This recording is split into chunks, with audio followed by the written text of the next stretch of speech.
Scottish actor James McAvoy has revealed he was offered a ton of money to star in Harry Potter as a young actor. The 45-year-old, who was just beginning his career at the time, auditioned for the role of Tom Riddle in Harry Potter and the Philosopher's Stone. However, he was advised against accepting the offer due to uncertainty about his future involvement in the franchise. On the Happy Sad Confused podcast, McAvoy shared, the very first movie I think it was, is it Tom Riddle in the first one? Yeah. But he's like in it for like a scene in a flashback or something like that. And I simply remember it was right in the beginning of my career. I auditioned for it and I think they wanted to put me on a retainer. And they offered me something like, it was crazy, I'd hardly done any work.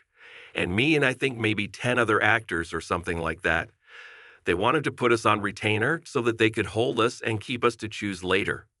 The Speak No Evil actor described the offer as a really strange thing and a significant amount for someone new to the industry. He continued, for me at that time, it was a ton of money. It was like £40,000 or something like that, and I'd done very little work. But taking the retainer would have meant James wouldn't be able to do any work for about 7 months, leading his agent Ruth Young to advise him against it.